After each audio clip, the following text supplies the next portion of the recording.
Good evening, ladies and gentlemen, and welcome to the San Francisco Playhouse. I'm Bill English, the artistic director, and I'm thrilled to have you here again with us for one of our fireside chats that we've been doing every Thursday night.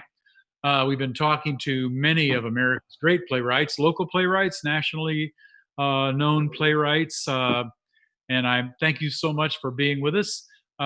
You might want to check out the possibility of making a donation. We are hoping to keep the Playhouse alive through this crazy time, and every little bit of help we get makes such a huge difference. And so many of you have been so generous already. So tonight we have a really, really wonderful playwright that I've known for many years. We met, I guess, probably about 12 years ago, 11 years ago, because the plays that came to me from her were given to me, I think, by Jim Kleinman from Playground. But it turned out that one of them, a play called Safe House, became the inaugural production of our Sandbox series. So it's a really important play and very close to my heart. And this particular playwright was very patient with us and a real innovator as we invented what has become such a great program. And so we're grateful to her for that. I'd like to welcome Geetha Reddy. Hello Hi. there. Hi, Bill. Hi, how are you? Now, Good. you're in Los Angeles. We would never Yeah. know where you were because no one ever knows Yeah. where anyone is anymore, but you're visiting Yeah. your sister in Los Angeles. Yeah. Yeah. So how are you been holding up through captivity? I mean, weird. It's been weird, right? It's been a time of a lot of introspection and rethinking, like what matters and what I want to take forward out of this whole period. It's been a lot of time with my family, which has been good and bad. um, and yeah, but also just a new phase. And I think it's just so weird to be living through a moment in history, right? Like I feel like things have Yeah. been uh, stable through my whole life in a lot of ways, at least for me and my protected enclave, and it's been amazing to be this impacted by something. Yeah, it's certainly the worst thing that's happened to the world in Yeah, quarters of a century, something like that. Long, yeah. long time. So what have you been thinking about? What have I you mean, been thinking about I've the been, future? this was going to be a big year for me anyway. It was a big year of milestone graduations for my kids, milestone birthdays, milestone anniversaries, and I had kind of set aside a lot of time to be reimagining what my life was going to be like. And now it's really hard to think about what the future is as a playwright. It's really hard to think about what like theater is going to be going forward, um, and what could matter to audiences going forward. But at the same time, it's been an amazing opportunity to recenter like myself. I think so many times as a playwright, you're thinking, oh, like, well, what does this theater company want, or what is this theater company interested in seeing, or I have to write for this commission I've been given, and this theater company has a certain expectation of the kind of shows that they do. Or we've pitched a grant and the grant has like a very specific niche requirement. And it's been a time of being like, oh, right, On what and am on, I? right? Yeah.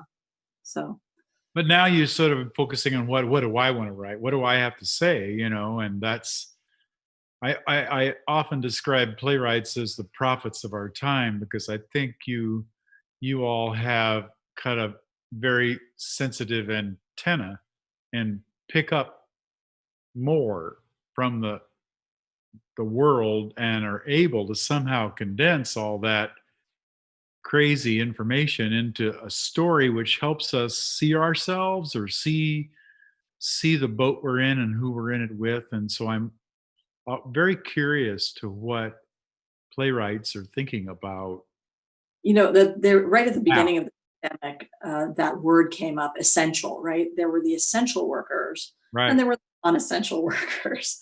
And I think a lot of playwrights suddenly have this feeling of like, how non-essential could you be about being a person who creates things for where people gather together in a small room, often without, any ventilation, to watch a performance of people who often are, yelling so hard that they're spitting. But I think slowly, so many of the playwrights I've talked to have come to this understanding of like, we do have an essential role now, which is like, we're the ones who are watching what is happening and seeing what actually has become essential in people's lives, and the very vital role that group gatherings and live performances play in cultural processes, in democracy, and in the imagination of citizens. So I think like it's both been a disempowering moment because people are not getting paid, performing, productions have been canceled, all sorts of things have like really pulled the rug out of under for so many of us in our careers. But at the same time, I think there's something people are remembering, that they want to get together in a group and they want to go see, theater and music and dance and like be an audience, and that Right. special thing being an audience is. Then, of course, you add to the pandemic the murder of George Floyd and all of the sort of huge awakening that's happening in the BIPOC world of theater. And as a playwright of color, I wonder how you reflect on that. Yeah, Those I mean, things.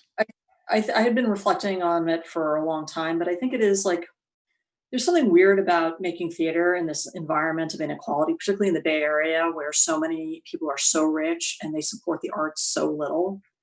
And um, and I came out of Silicon Valley, and so like I'm used to things being better funded, right? It's almost extraordinary to me how like poorly funded theater is, and part of the role of like having theater um, that is so ticket driven and all these things is that um, often the BIPOC artists are get squeezed, right? Like, I mean, like our productions are on the second stage. It's often like written against a grant that has very little money, and so like uh, I myself am like wondering like what am I participating in? And I think theater companies themselves are also thinking like, okay, well, we're appealing to these audiences who want to keep seeing Shakespeare or whatever all the time. And how do we make work that actually engages uh, in a democratic process, or in a revolutionary process, and still fill the seats, right? There's no point in having a production if people don't come. Right? Um, That's and the challenge. and then also, but also like who is coming to the theaters? I mean, we've all seen like these like a super graying of our audiences, um, and ticket prices going up. It's just like there's a we have to find a way to respond and like figure out what is relevant about American theater now. And then, of course, aesthetically, I myself, uh, because I'm so immersed in, because I've been so practiced in centering white culture, have often written plays like where I felt like I have to be kind of a tour guide to my culture for the white audiences, and letting go of that idea and just, writing for the people of color who come to the audiences, writing for the characters who are in the play. Right. Like, if they came to my play, would they see themselves in it? And That's thinking about that way. Well, I Uh, think that maybe it might be a little freeing in several ways for you, I think. it is freeing, but it's also like terrifying in the sense of like, well, then will people do those shows? Or even if people are interested in doing those shows, will people come to them? Right. And have theater companies cultivated the audiences such that people will come to them? So I did a one person show of the Mahabharata, which is the great Indian epic. Right. And the whole time we were doing it, we were really like, is anybody going to show up? Like, how are people going to hear about it? And like, what are they going to think? And do they even know what that word is? The word Right. Mahabharata, where for Indian people, it's like hearing Genesis or something. Right. Um, but for a lot of our audiences who did end up coming, they needed an introduction to what that word was. Right. So Yeah. Well, I hope that we can find ways to work together to accomplish some of those goals, you know. yeah, I mean, I think like it's a crossing the gap moment, which is comes out of the business world from a long time ago. I'd But like the to continue this conversation between us yeah, with that in mind, is how can we come up with plays and that are diverse and introduce stories that aren't, just nothing but Johnny Appleseed and you know well, I and think the get power of this moment, this post. I mean, it's a talk about George Floyd being a true martyr in that he really gave himself so that we can tragically have a decentering of the conversation of this normative white culture, and right. it being like, oh, right, there are a whole sets of people who are having experiences outside of that culture, and they're beautiful experiences, and they're very worth looking into. They're fascinating, and they don't all have to be about like the pain of George Floyd or the romanticization of East Asian cultures, or what like or how like feisty like Latinx people are. Like, it doesn't have to all be about that. It can be um, about specific people having Stories experiences. about people's lives and the particular struggles that they have in their lives, in their families, in their culture that are universal. I Absolutely. think that hopefully are universal. I think, we had such a great success with King of the Yees Hmm. because it was something which was very particularly for a specific culture Yeah, and very honest and authentically to that culture, and yet it was completely universal. Everyone in the audience could identify with it. absolutely. So And I look. think like the power of Lauren's work, particularly in the Bay Area, is like, we have such a huge Chinese, Mandarin, and Cantonese populations, Shanghaiese too, in the Bay Area, and like um, they aren't really coming to the theater, right? And it's No, like and seeing themselves on stage is the beginning of them, then going to see maybe Chris Chen's work, or you know what I mean, right. like going into more and more adventurous work. They came Uh, to King of the E's. yeah, for sure. I'm sure they did. Definitely, it Yeah. definitely did.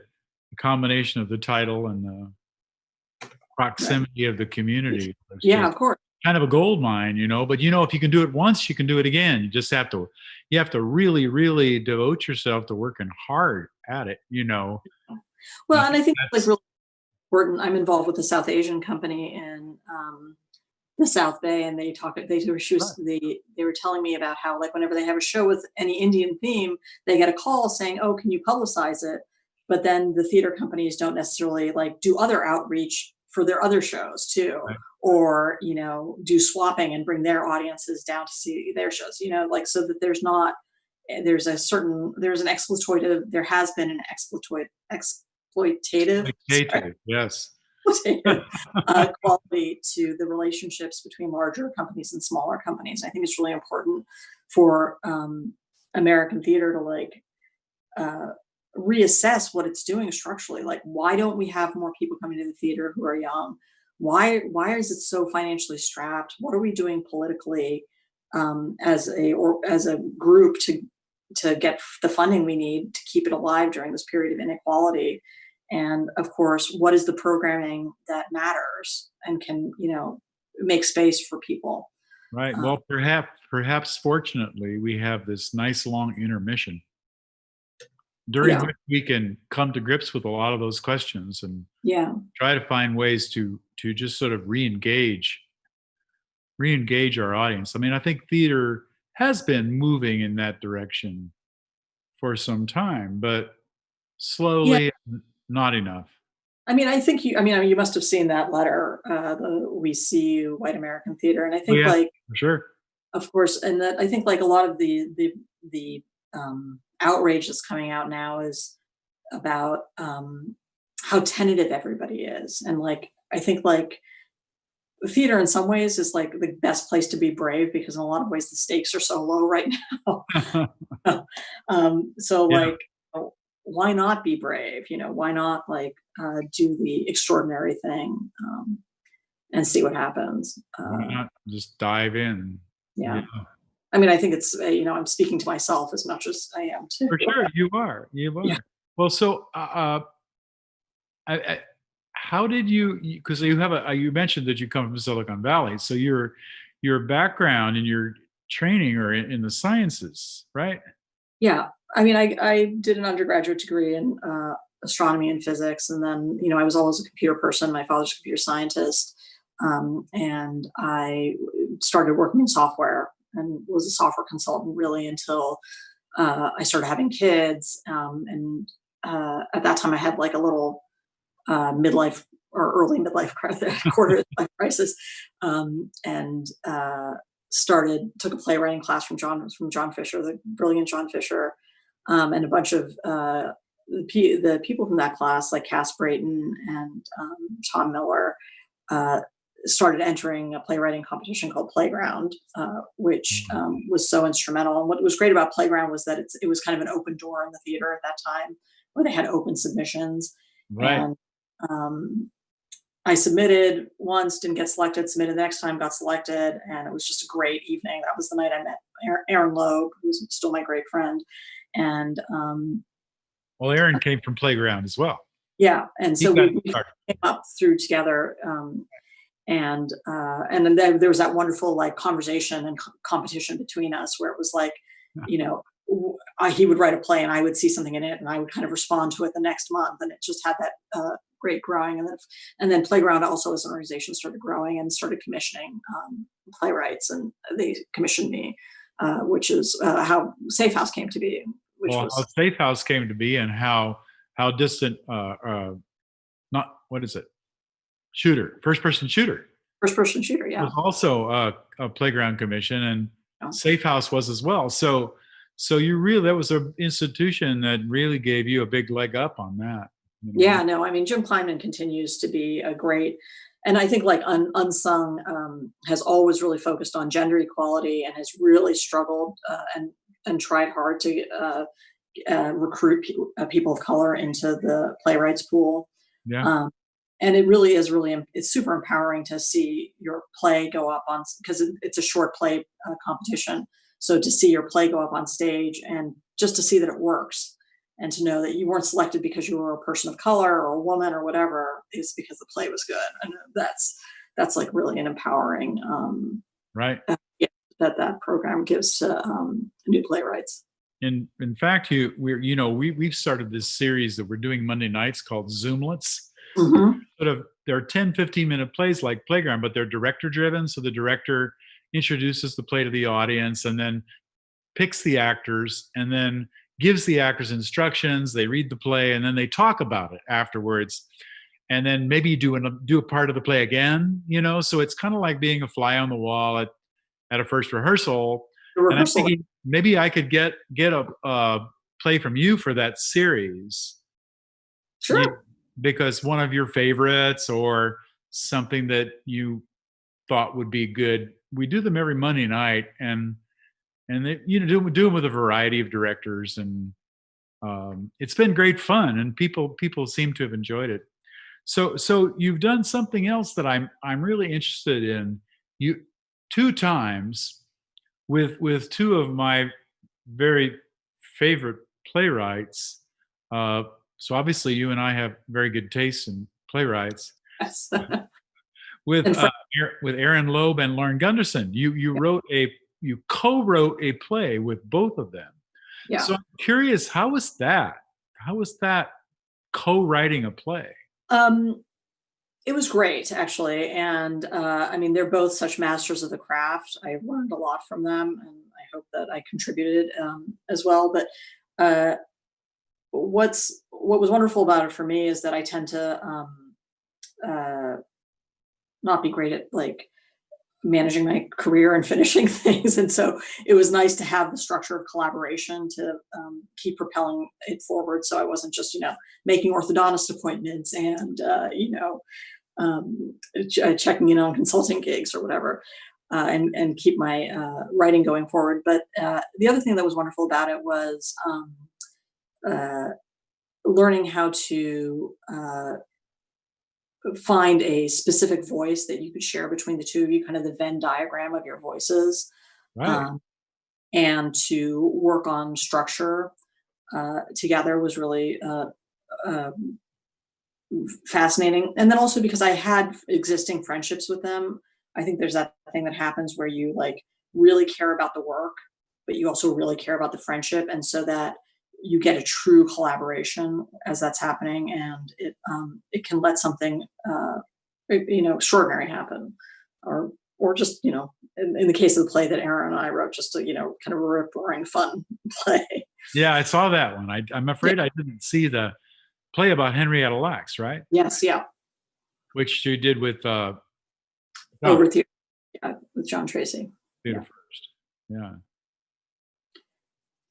You did another one with them. Is there didn't you do a sort of an Yeah. adaptation I, of Tale of Two Cities?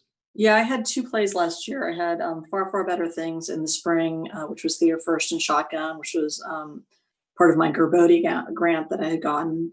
And then, at Ubuntu, I had Mahabharata. And, both those plays were gonna have productions this year, and that, of course, has, fizzled. But yeah, the Far, Far Better Things was a long, process because it was an adaptation of Dickens, and I really felt like I was collaborating with Charles Dickens. It was an adaptation of A Tale of Two Cities, and slowly through John's guidance and through the Shotgun Theater guidance, they were like, "We really want to see more of you in this play and less of Dickens." And slowly, I had to let Dickens go, and I brought the whole play forward into the present, and uh, told a very different story. So I actually wrote probably 4 plays during that process. Yeah. Um, Well, that's how but it is sometimes. You yeah, start out writing one play, and then the characters don't the and I characters think sometimes we're kind of take over? circling back to that conversation about like what theater has to be is like, I think because it's such strangled institutions, like it takes a lot of courage to like go through that many drafts with a playwright and still believe like we're committed to this, it's going to happen, it's going to keep going forward, we're going to put it on a stage. So it's I think like supporting new works is really, and theaters that are building new works is something Okay. that we have to figure out a way to fund. Like, how do you fund that? Yeah. I Yeah, mean, you're probably thinking about it's that. the greatest process in the world, though. Yeah, Creating yeah. something from nothing, making a new work, making a new Well, play. and I think like that magic. I mean, you're so good at that too. Of like, of like making it all come together. Of like figuring out like what are the like 6 problems that need to be fixed to make this be like people are sleeping in intermission to be everybody's like this at intermission. And I think like SF Playhouse is so good at like um elevating what it is that the theater part of it is. So Far, um Far Better Things, it scheduled to be in the Shotgun season coming up, or?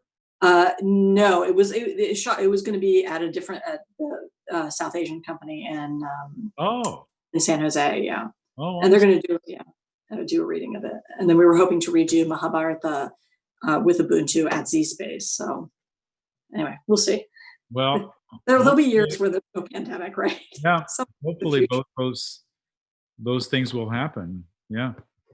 Have Yeah. you been doing any Zoom, play readings or workshops at all? Yeah. I mean, Safe House had a Zoom reading as part of Playground's 25th anniversary season, and that was actually amazing, Bill, because it was like the play had kind of become a period piece now because it's so set in that time. But it's also right now where everybody's stuck at home with their families, and people really Yeah. respond. They suddenly like it had like this new relevance, and I was really excited about I was thinking about it before we got into this conversation, thinking, it feels kind of timely, Yeah, this yeah, woman that takes her children off into the woods and lives this sort of survivalist life. yeah. And I don't know if you read the book Educated by Tara Westover. It's about a young woman who, I mean, it's her memoir of her life growing up with her survivalist father and family. And she's almost exactly the same age as the characters in the play, of the Wow. kids in the play. So I But was like, was it a more recent book? Was it yeah, since Safe House? yeah, it was last year. I mean, she published it, I think, maybe a year or two ago. So Tell yeah, me again the title. it's Educated, and it's by Tara Westover. I'm sure people watching this have read it. Wow. It's a good audiobook listen to. Well, I for sure will have to read it or listen to it just because I loved Safe House so much, and Yeah, and I hope we get to work together again. I hope so too. I mean, Something I'm that's gonna. This was gonna be my year of like doing better on my like career building. So uh, we can. I was supposed to come visit you. I had it as my to do was go visit Bill English. go visit Bill at the Playhouse.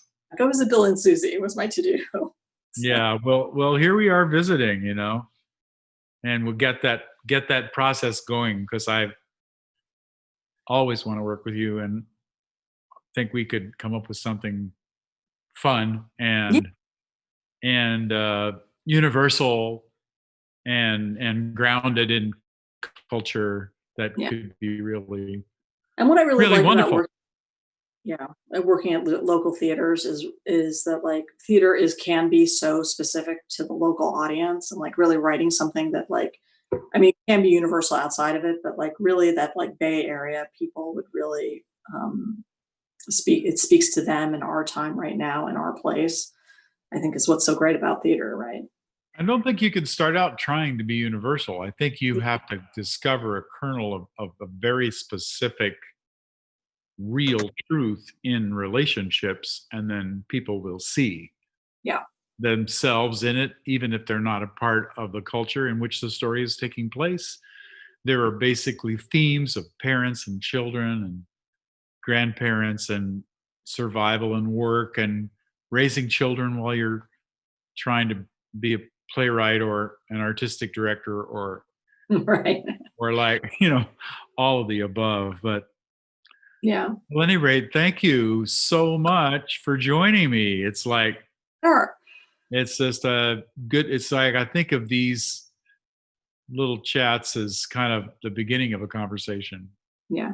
And let me just say for your subscribers or whoever's listening, I hope you do support SF Playhouse. You know, we're going to come out of this at some point, and we're going to need institutions like San Francisco Playhouse to be there for our actors, for our designers, and of course for the playwrights.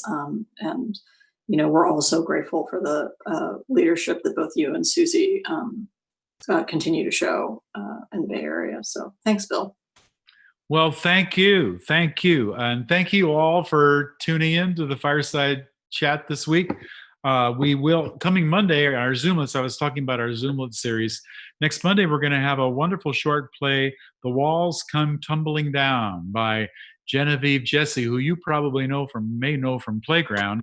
She's another product of Playground, and that's going to be super exciting. I'm really, I'm really definitely looking forward to that. And then next Thursday for our Fireside Chat, we're going to have Aaron Posner, who is Oh, actually East Coast playwright. He is from Pittsburgh, and he's been the artistic director at a number of different companies, and a great playwright, and particularly he's a great adapter. Uh, we did a play of his called "Stupid Fucking Bird," yeah, right. Yeah. which is, and I can say that on my television show. Maybe not another one, but it is a brilliant, adaptation of the Seagull, and we had the most wonderful time working with that play and working with Aaron. So we hope that you all will tune in Monday for our upcoming Zoomlet, and next Thursday uh, for our next Fireside Chat. Thanks so much. It's been great to see you, and we'll see you next time. Thanks. Thanks, Bill. And thank you, Geetha.